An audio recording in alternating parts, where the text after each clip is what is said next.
it's Kylie Menz here and hope you're having an awesome day. Today I want to share with you some research and learning that I've been doing about stretching your mindset. So kind of getting yourself into that practice of stretching your vision, making sure it's clear, understanding exactly where you're going.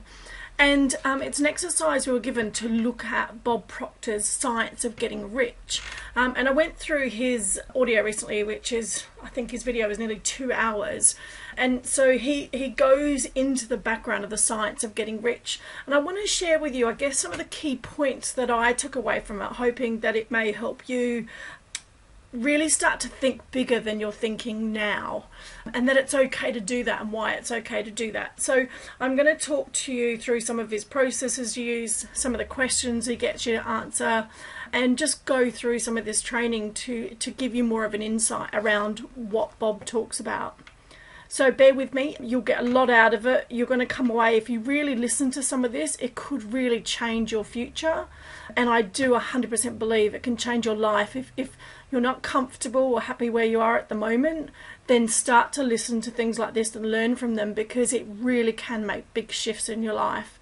So the first one he goes into is getting rich is about making a decision. Now, I know that sounds really simplistic, but it is true. In a way, you've got to decide that you want to make that change, that you want to really change your life. You've got to make that decision first. Anyone that started out making money or deciding they wanted to make $1 million, they started with making a decision first, then they looked at actions around it, and then they just got on with it from there. So you've got to work on getting clear about what you want, make a decision that you're going to go for it, and just get started. So, and basically Bob talks about to change your life, you have to change your life. And I thought that was quite funny at first. I didn't kind of get my head around that. But, you know, it's the simplistic terms that, you know, if you want to change something in your life, you've got to do one of two things. You've got to grow. Simple as that.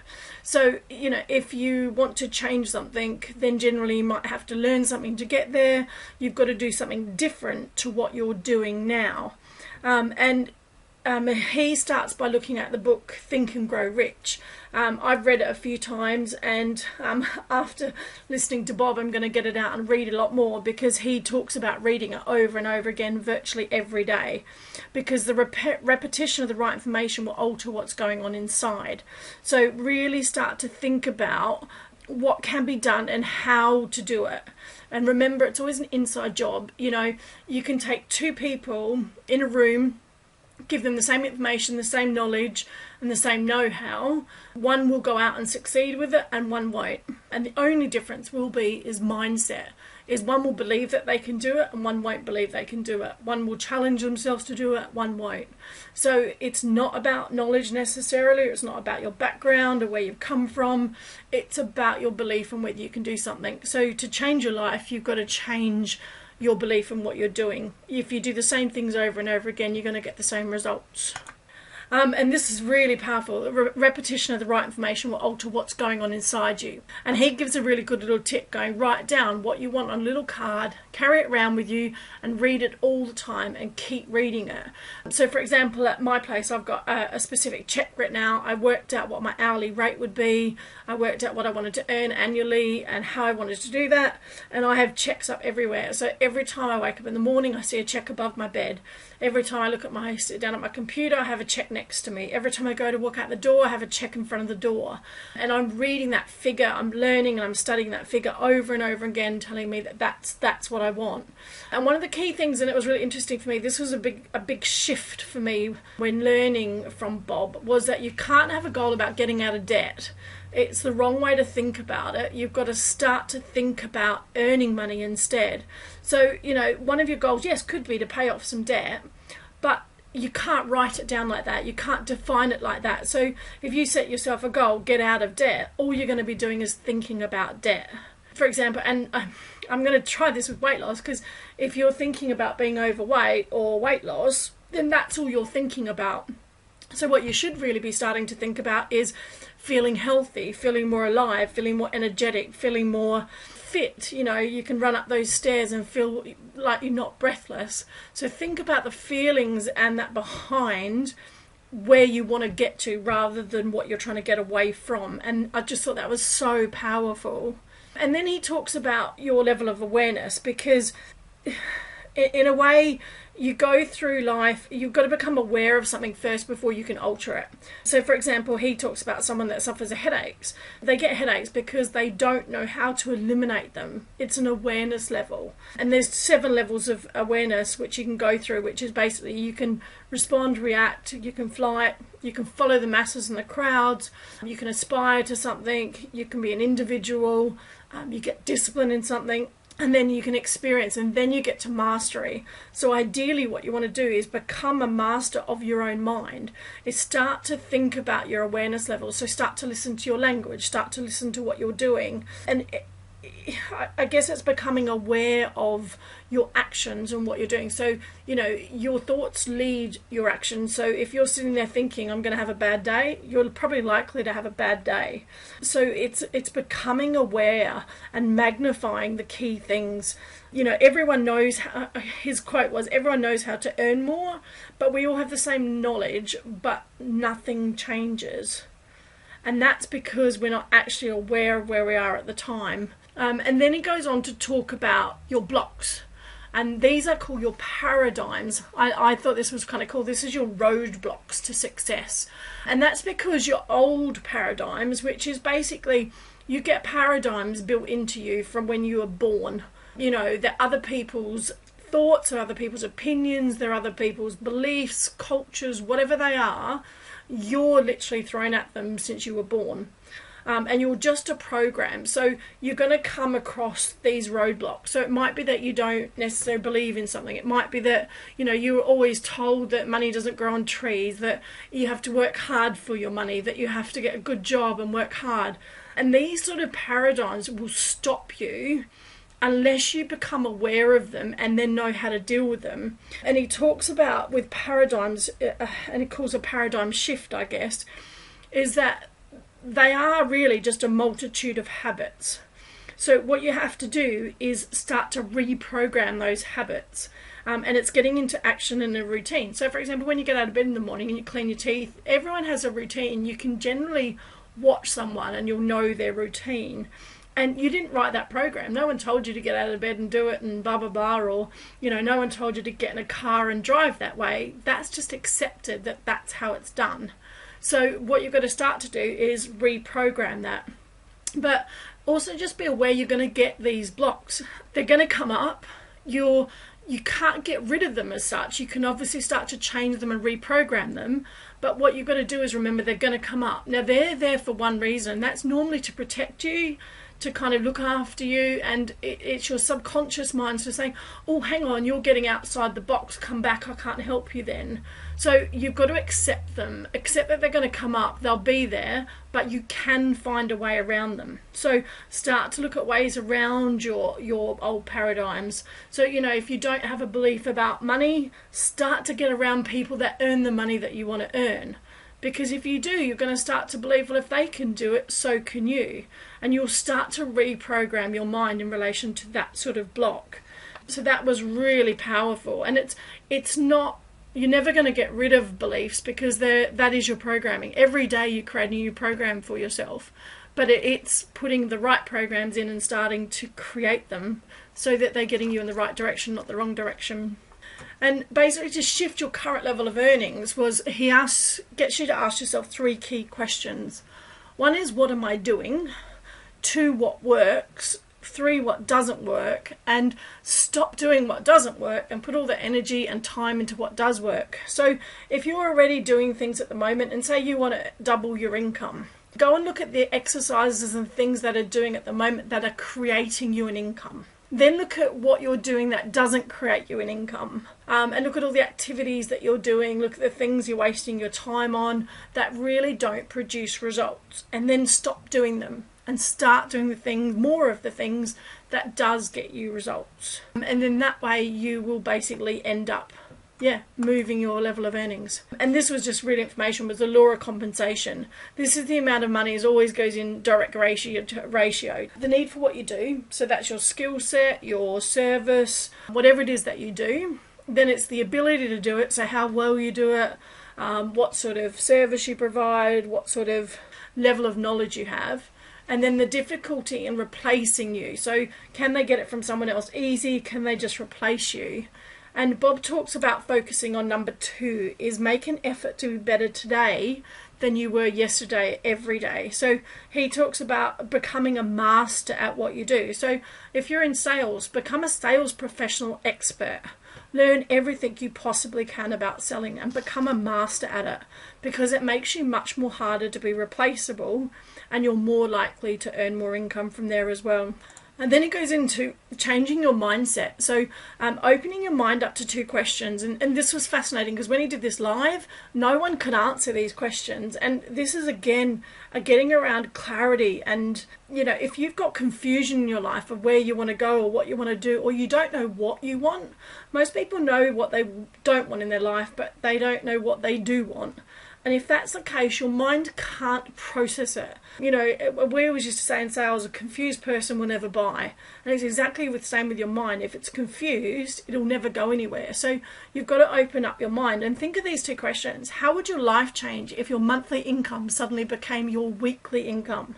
So every time you got that monthly paycheck, it becomes in weekly instead. And even more so, how would your life change if your annual income suddenly became your monthly income? So instead of earning 50 grand a year, you're earning 50 grand a month. And it was really interesting because when he did this live, the first one was just a bit of confusion. They could get their head around it. They could go, oh yeah, I don't know what I'd do with the extra money, but I know I'd spend it. Whereas a lot of people with the second one actually just couldn't even imagine it. So this is where really stretching your mind is going to come into place. And we talk about a bit more as we move forward in these slides. But start to ask yourself those questions. Start to get your brain thinking about what can you do, what do you really want to do, and how do you do it. So there's 3 key ways, strategies of earning money. Most people are with what we call the method 1, and that's used by 96% of the population, which is called working your job and trading your time for money. And you know, I talk to a lot of entrepreneurs. It's really interesting because I work with a lot of entrepreneurs, and you know, this is one of the biggest things is they think that because they've got out of a job that they've got into earning real money and that they can take their business far. But actually most of them end up just they've gone from working a job for someone else to working a job for themselves because they're still trading time for money. And that's not where you want to be. The second method is the 3% of the population where they invest money to earn money. So I do a lot of this on the internet because I use the internet to leverage my time. So I've managed to move into really M2 where at the moment I now don't trade my time for money. I have systems and processes and things in place that make me money while I'm not even there. And now I'm going on to M3, which is creating multiple streams of income as well, which only 1% of the population does, and that earns them 96% of all the money being earned. So they multiply their time with multiple sources of income. So you might have income from property, you might have income from a business, you might have income from trades, stocks or something like that. So they have multiple forms of income where their money is working for them no matter whether they're there or whether they're not there. So, and the other thing is if you can earn 100k, you can earn $1 million. All you need to do is analyze what you did to get that 100k and do more of it to get your next $1 million. He then goes on to talk about how we're built as, I guess a lot of people think of your mind and then they go straight for the brain. But your mind is not your brain. Your brain is a part of your body. It's a function. You're made up really of the spiritual side. So there's an element of your spiritual. You've got a physical element, which is your body. You've got an intellectual element, which is your knowledge. And then you've obviously got all the emotions wrapped up. And we're spiritual beings living in a physical body, given an intellect, and our emotions are part of this. But the mind is the greatest power in all the creation. We need understanding to change your income. So by understanding your body, that your body is just a part of it, everything is led by your mind. and it's an abundance. It's infinity. It can do anything that's possible that you want it to do. You just need to figure out how to get it to do it for you. And he now goes on to talk about 2 massive things that will make a big change in your life right now. And that is, the first one is knowing where you are. So you've got to start where you are. Look at what you're doing with your life. Look at your results. Take responsibility for where you are now and decide, are these results what you want? Now, don't get me wrong, your results aren't going to define your future, but you need to know where you are now and take responsibility that wherever you've got to now is because of your thoughts and your processes before. So take responsibility for that, write it all down, define it, look at it, and then start to look at where you want to go. Where are you going? You need this, but it's no good unless you know where you are first. It's a bit like a plane. You can't get to one destination unless you know where you're leaving from at the other destination. So again, you've got to understand, be clear on what you want, where you're going. Don't worry about how you're going to get there. Just know what you want and why you want it. Your results, I guess, are the expression of your level of awareness. So again, it's being aware of this. If you're aware of what your current results are and you're aware of where you want to go, you're more likely to get there. And every time you start to grow, don't forget your paradigms will try and stop you, so you need to alter the old paradigms and go from there. Now with your brain, there's one thing to think about, and before I switch over to this, I want you to imagine what your fridge looks like. Tell me what your fridge is all about. And if you think about your fridge, what automatically happens to your mind? You start to go into this. You go into pictures. Your mind thinks in pictures. So, if you had to describe your car, you'd be able to tell me about it because you've suddenly created an image for it. Your brain's not your mind, it's an electronic switching station, but it's all about your vision. If you have no vision, you won't go anywhere. So without a picture, it's just words. It doesn't make any sense. So you've got to create pictures.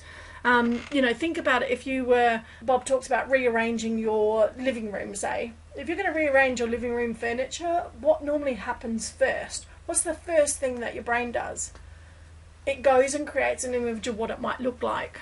So everything that you do becomes an image. It just shows you that you can change your mind because you can change the images. So if you're thinking different images in your brain, then you're likely to create them more. And this is an overall picture of what Bob talks about. So he talks about your thoughts, which is your conscious mind, which means that that's your thinking mind, basically. You can accept and you can reject ideas. You can basically have your thoughts are affected by your hear, see, smell, touch and taste.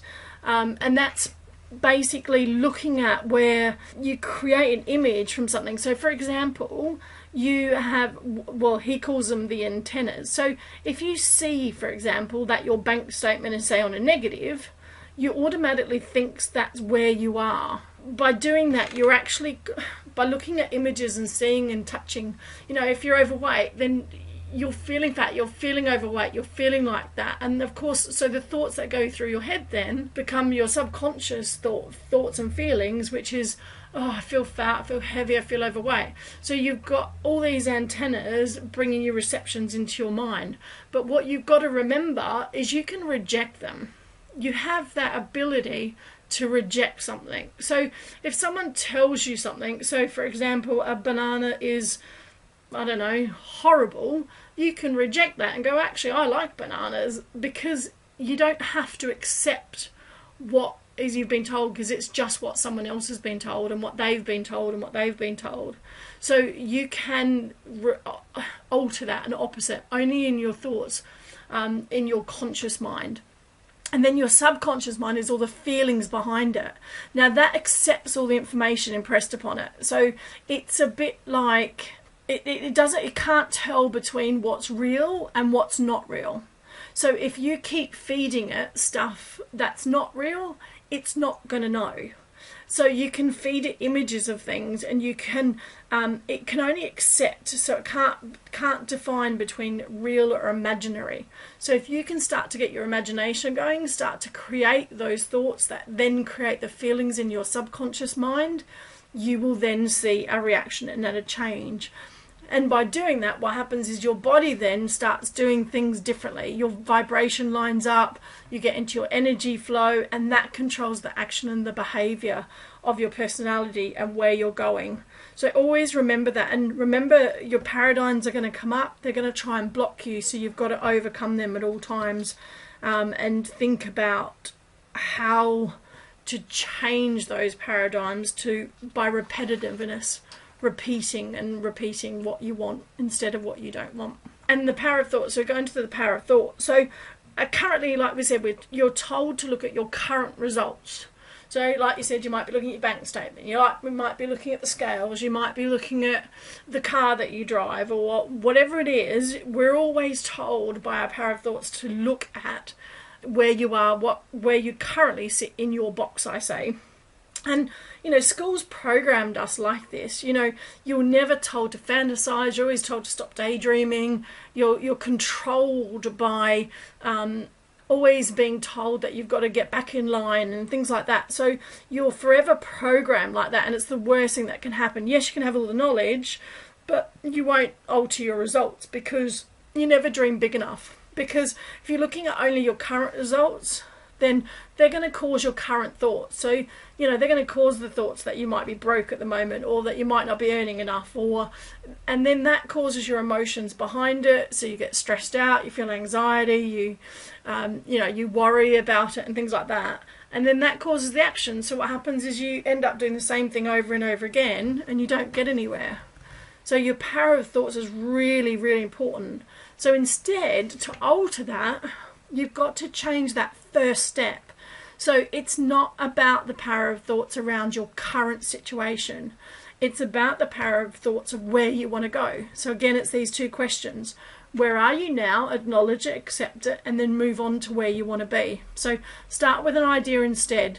Create a new image of what you want. And this is why vision boards and things like that are so powerful.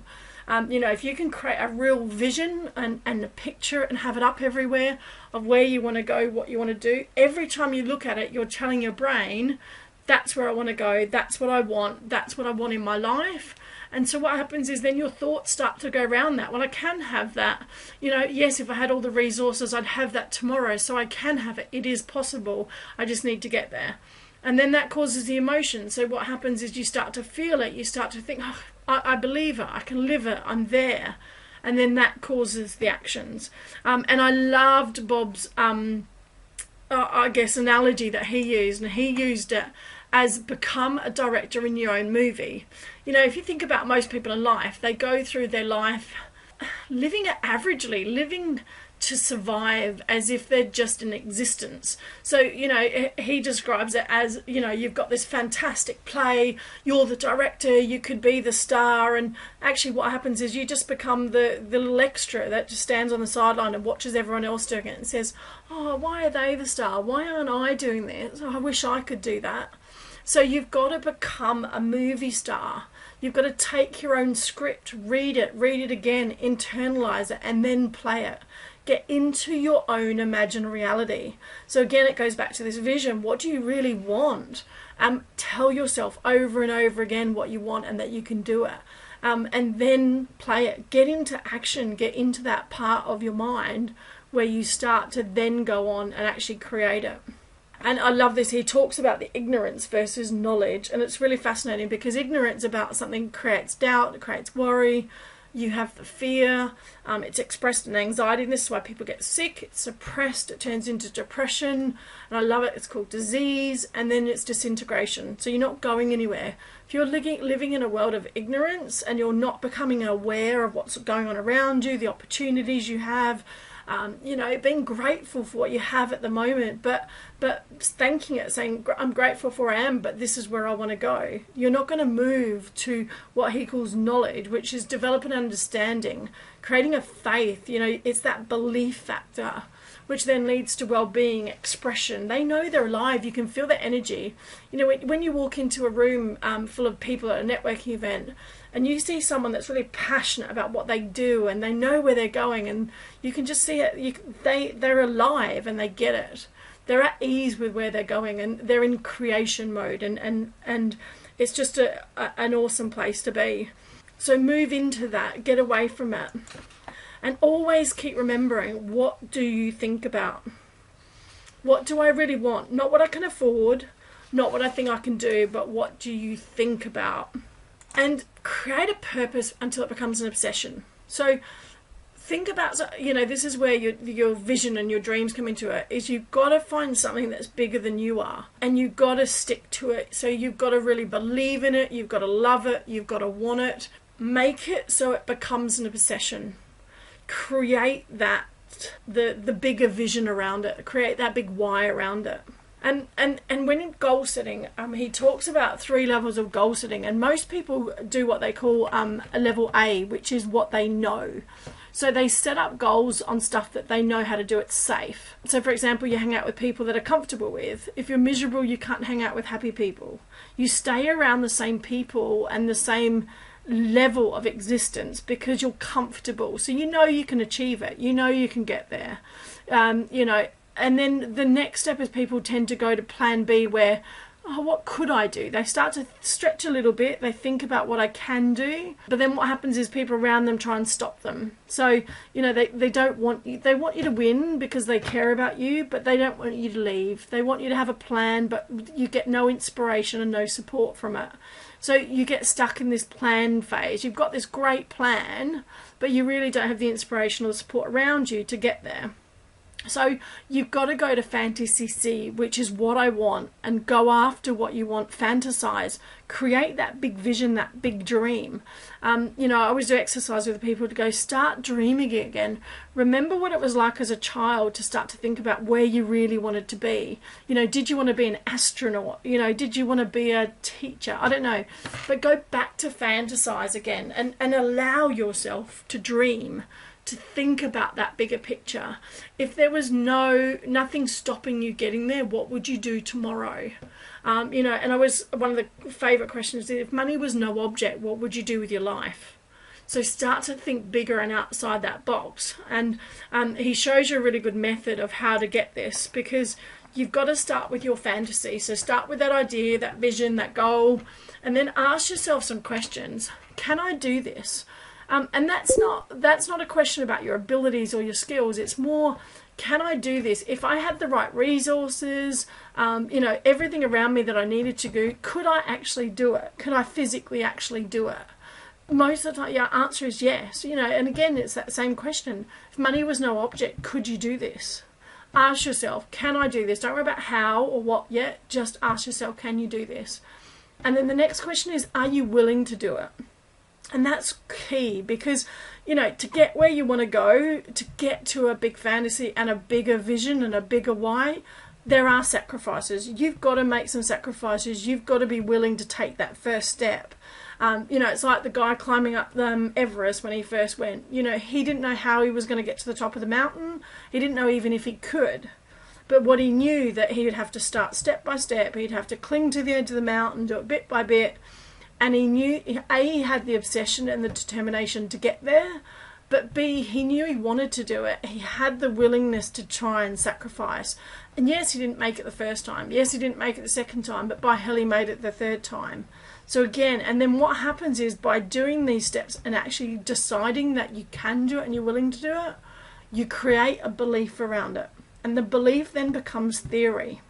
So that then poses the hey, this is just an idea, I can do it. And actually now I've got the belief I can do it. What happens is then your conscious mind tells your subconscious mind, hey, I've got a goal, I know I can do it, I believe I can do it, so let's get on with it. So then your feelings and your actions and everything turns into what you want to do. So that then turns into a fact. And then what happens once you've done that? You build a bigger and better fantasy. And you go again. That's how the creative process works. But it all starts with an idea. It all starts with making a decision. And to finish on this, I want to share with you the last one was, what do people do who earn $1 million? And he said, they firstly decide to do it. Then they go out there and do it. they don't ever stop studying, and they have to do it as a habit every day. So, for example, like this, if you're working on, say, your money mindset, you're working on your vision, where you want to go, what you want to do, you've got to keep telling yourself this every day. And at 15-30 minutes every day, just like you get into a routine of brushing your teeth, make it the thing that you do in the morning. You get up and that's the first thing that you do. Get into a habit. And if you don't, you'll forget it tomorrow, because if you don't, you're just going to forget it, you know. And especially after doing this presentation, you'll absorb a third of it, a part of it, and then you'll forget the rest completely. So, but what you have to do is apply. There's no point gaining this knowledge again unless you take action. So start to write out your vision, start to write out what you want, start to look at and analyse what you're thinking about, where your thoughts are, where they're leading to, and become aware of it. So become aware of what you're telling yourself, and start to think about things that you can alter reprogramming. So instead of telling yourself that you don't have the money, start telling yourself, okay, I don't have the money at the moment, but what I can do is this. Or, okay, how can I get that money instead? What do I have to do to get that money? So start with those little steps all the way, and give yourself that 15-30 minutes every day to visualize it, plan it, and write it down and get on with it, and then start taking action towards it.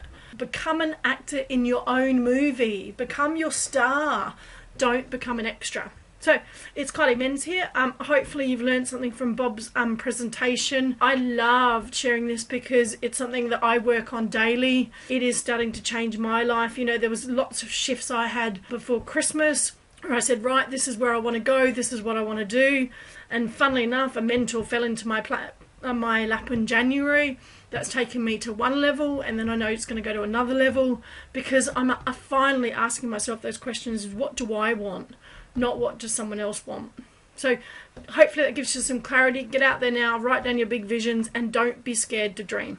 Cheers for now. Bye.